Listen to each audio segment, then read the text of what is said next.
ඔබ සැම දිනාටම සුබ දවසක්. World Today YouTube channel එකට ඔබ ආදරෙන් පිළිගන්නවා. අද අපි කතා කරන්න යන්නේ ලෝකෙ මෙතෙක් සාදා ඇති විශාලතම නැව ගැන. මේ නෞකාව ඉතාමත් අධික බරක් ගෙන යා හැකි විශාලතම ටැංකර් නෞකාවක්. මේ නම වූයේ Seaworth Giant කියලා. ඉතින් මේ නෞකාවේ විශේෂාංග ඉතිහාසය සහ අවසානය ගැන බලාපොරොත්තු වෙමින් වීඩියෝ දිගටම නරඹන්න කියලා ඕගොල්ලන්ට ආරාධනා කර සිටිනවා. Seaworth Giant කියන්නේ මෙතෙක් සාදා ලද විශාලතම නැව ලෙස සැලකෙන Ultra Large Crude Carrier ULCC වර්ගයේ තෙල් නෞකාව. මේ නෞකාව ජපානයේ Sumitomo Heavy Industries සමාගම විසින් 1979 වසරේදී නිපදවුවා. මේ මුලදී නිෂ්පාදනය කරන්නේ තෙල් ප්‍රවාහනයට. මේ නෞකාවේ දිග මීටර් 458.45. අඩි වලින් කියනවා නම් 1504.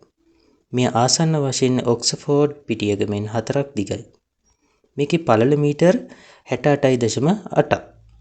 ඒකත් වඩාත්ම තේරුම් ගන්න පුළුවන් හැටියට කියනවා නම් තවත් සමාන්තර නැව දෙකක් වගේ එකම පාරක තියන්න පුළුවන් තරම් පුළුල්. මේ නැංගුරම ටොන් 36ක බරක් තියෙනවා. හිතන්න කාර් 10ක් එකට එකතු කළොත් ප්‍රමාණය ගැන.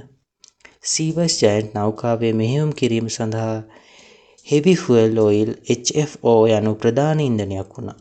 ඒ දිනකට ටොන් 16ක් 18ක් අතර ප්‍රමාණයක් පරිභෝජනය කරා. ඔයා ගණන් කරනවා නම් ඒක සාමාන්‍යයෙන් මෝටර් රථයක් වසර 10ක් පුරා භාවිතා කරන ඉන්ධන ප්‍රමාණයට සමානයි. 1988 දී ඉරාක-ඉරාන යුද්ධය අතරතුර Seaworth Giant නෞකාව යුද ප්‍රහාරයකට ලක් වී ගිලී යාමට ළඟා වුණා. නමුත් 1991 දී නැව Happy Giant නමින් ප්‍රතිසංස්කරණය කරා. 2004 දී මේ ලෝකයේ විශාලතම නැව ඉන්දියාවේදී කඩා ඉවත් කර දැමුවා. ඊට පෙර මේ ලෝකයේ වඩා ගමන් කළ විශාලතම නෞකාව වුණා. Seaworth Giant කියන්නේ අපේ මහ මුහුදේ සැරිසරන විශාලතම යාත්‍රාව. මේ ලෝකයේ නැව ඉතිහාසය අමතක කළ නොහැකි නෞකාව. ඔබේ අදහස් අපිට කමෙන්ට් එකක් වශයෙන් දක්වන්න. World Today channel එක සමග එක්ව ඔබ සැමට ස්තුතියි.